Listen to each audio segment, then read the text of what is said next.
Cool, so let's go on to looking after the feet. So let's go on to the big toe stretch. So down we go. This is really important to stop you getting plantar fasciitis after those big days, especially when you're carrying weight on those backpacks. Lee's just got his walking pole and is just releasing underneath the foot. Amina hasn't got too much flexibility in her toes, so she's elevated her knee to make that comfortable. And this is the pretty much as far as it goes, where you're trying to get that big, with cardio, where you're trying to get the big toe bent at 90 degrees. If you are not used to walking with weight, you know, you've done all your training, you've done the odd day, and you're on a multi-day expedition, you will find the underneath of your foot is, by definition, taking a pounding. So simply getting out your walking pole, releasing that sort of connective tissue that's started to come congested can really alleviate any problems and stop things that can have a catastrophic effect to your expedition happening. So we're going to hold this for about a minute.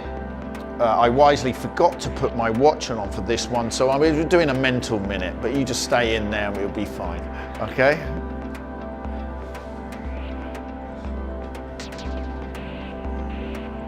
Another 10 seconds. And relax. So let's now start stretching out the front part of the shin. So just imagine that you're in Japan, you're having a cup of tea, and sit back and stretch out the shin, reducing your risk of shin splints. Lee's releasing the whole front part, which is actually the calf wrapping round to the front part of the shin there. That can alleviate pains in the foot as well. Very important to do. If you're finding that you're running and this is happening, you're getting very tight shin splints, you need to look at your running technique. Could be that you're taking too few steps a minute as you run, or you're running with a very bent forward head posture, many things, and we'll go into that in another video.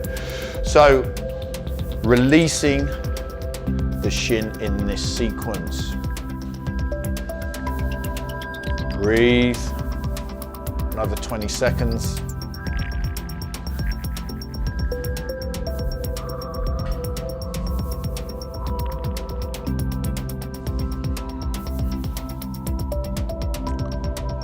Last 10. Very good. Awesome, guys, and relax. So let's go into the lower part of the calf now. Okay, so we're going to have a standing version with Mina. She pushes back into the back heel. This stretches here. Just flatten your back foot. There. Okay, just doing a much more advanced version, but I really love this one. This is one of my favorite stretches. You drive the knee forward, and you're trying to cause flexion in the ankle, and that will get into the lower part of the calf, soleus. Lee's releasing this. Again, this can mean that you have a much deeper stretch if you do that. You've got to get that the tissue that's come all congested, the myofascia on top, released, and it will allow the muscle to stretch better. I'm holding this for about a minute and a half. Last 30 seconds.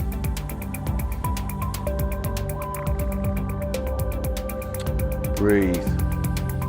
So on expedition, calves, hips, glutes, these are all the issues that can start manifesting into problems, one of them being lower back. So you must look after your range of motion.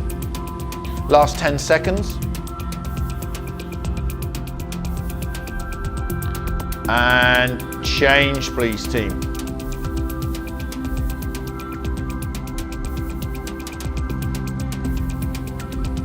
Cool. Sit back, drive the knee forward. If you do want an even deeper stretch on this one, you can put a little weight on your knee, a kettlebell, 5-litre bottle of water, something like that, and you'll find that that extra force will give you a great stretch. We're holding this for 1.5 minutes. Again, that's a development stretch. I think Lee knows the 1.5 minutes is 90 seconds.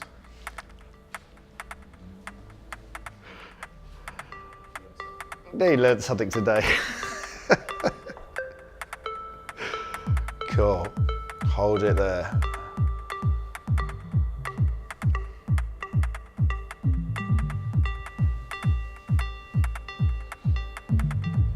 Very good.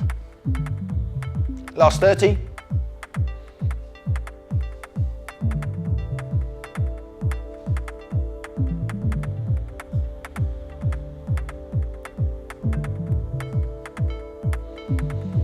So Lee's got both legs on top now. That makes that rolling far more intense, far more enjoyable.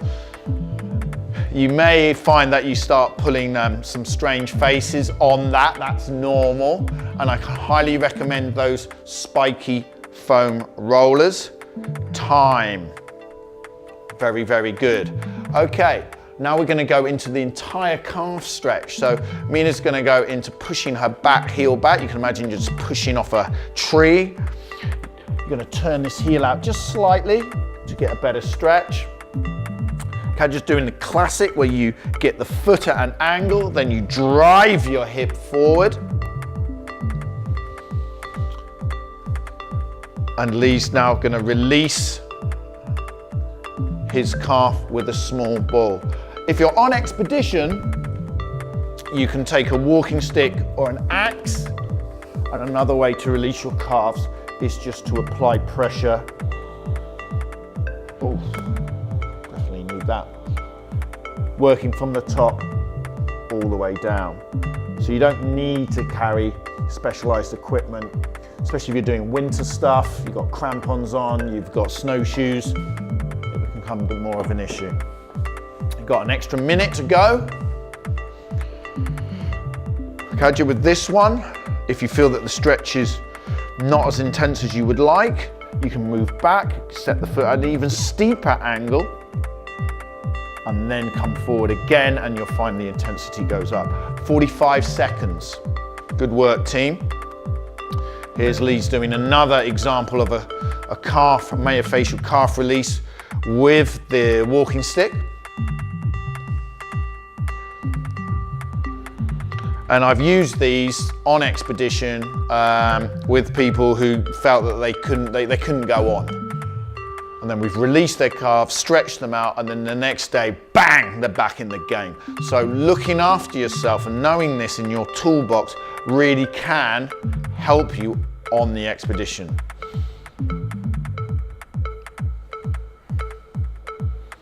Okay, and change sides, please. Another minute and a half. Push back.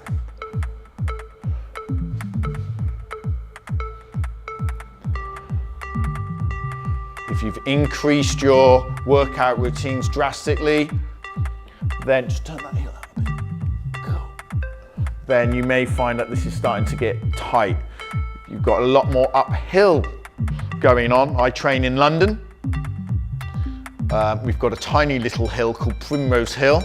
It doesn't really cut it compared to doing some of the stuff that, you know, carrying a massive backpack up mountains in Norway or Greenland or wherever we're going. So my body starts to ache by day 3. Having this allows me to recover. 45 seconds.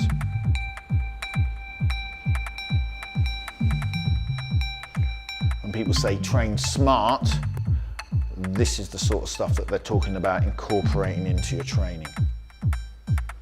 Increase your flexibility, get the weakest muscles in your body working properly, generally things like the glutes. Do correct exercise that are specific to what you need to do. Last 15 seconds.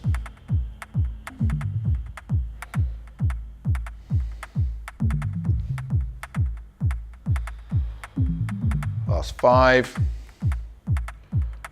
Brilliant, time. Let's go on to hamstring stretch, please.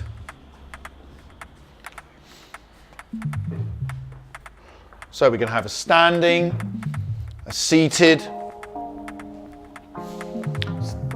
elevated, and a seated with a back. It's just a sat on the floor. So if you just want to sit on that one, just to show what an elevated one is, Lee's going to do it on the floor. Excellent. So, awesome. You're leaning forward, you're trying to look after the back. A lot of people just bend at the back trying to get their chest to the knee. I'm not trying to stretch here. If you're feeling it in the back, you're not doing it correctly, okay? What we're trying to do is feel it all the way down the back of the leg on the hamstrings. We've released the glutes. We've released the calves to allow the hamstring to move more easily. Yeah, if my calves are really tight, they're gonna lock onto the hamstring. If my glutes are really tight, they're gonna stop it moving at the top. People say, you know, what I've been taught to do with the bent leg. Well, that will emphasize the top.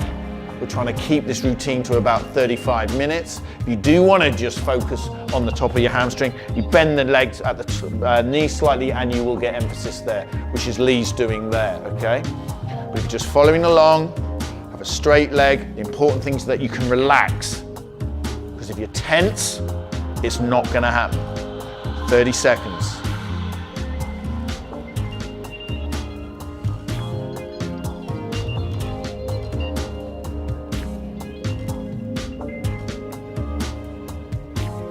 Last 15. Last 10. Good work, guys. Trying to get a little further and change sides. So the sequence of these stretches is deliberate to allow you to release certain muscles and get a better stretch. Off we go. Cool.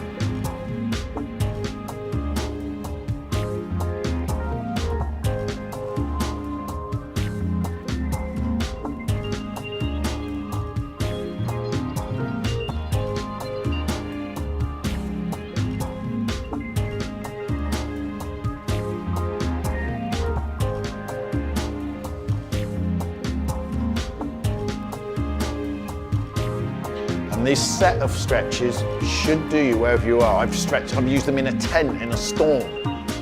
I've used them by ice caps with a bit of, you know, when there's ice carving. It's been incredible watching the sun come down. Wherever you are, the park, the gym, these lot will work for you and they're tried and tested. Okay, you've got 45 seconds left on the hamstring. Breathe.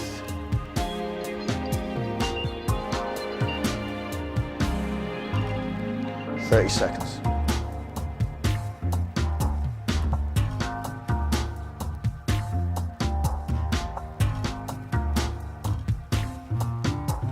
Last 20, and then we've only got 2 more stretches.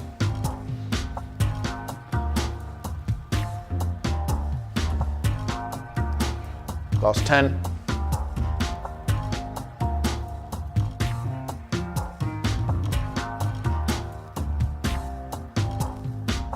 Incredible. Okay, let's go into an inner thigh stretch. Last 2. I'm seated, bring the feet in. I'm going to drop the knees down. Where's the mat?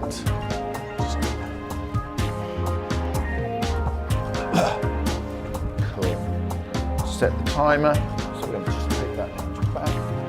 On one knee, on the other. So Lee's doing a release for the inner thigh. Mina is doing the base stretch that I would do. She's trying to drive the knees down. She could put a bottle of water on either side holding it, and that's going to give her extra force down if she wished. If you have a band, which is a great bit of kit to have, remember we don't use any equipment really in all of our workouts. We just got our rucksack, filled it with a bit of water for the legs, a couple of bands though really can help. This really does assist to get a better stretch by pulling the feet in. And you can release with the pole, but these foam rollers are worth investing in. Very cheap, just go on your online provider and you'll be able to use them. Okay, we've got 30 seconds left, team. Breathe.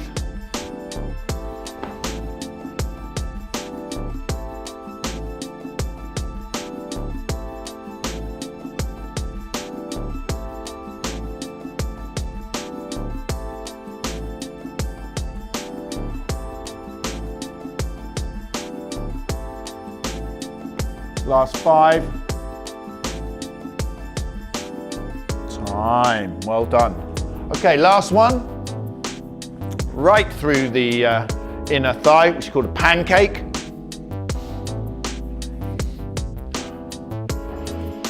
So, different ways to do it. We're going to have Kaja doing a standing, one side at a time. I like to do this one where I've got my hips elevated. I'm quite tight, so I like to sit on a park bench, lean forward. Lock the knees out and just ease forward. This is a great way to do it as well. Not got a park bench, you're a bit tight. And of course Lee, who's got some great flexibility, is going into a more advanced version, which is also stretching through his back, his QL as well. Breathe.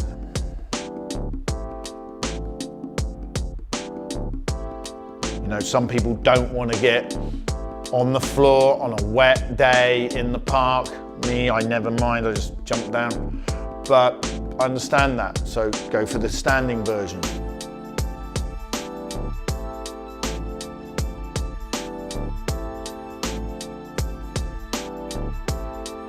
"30 seconds.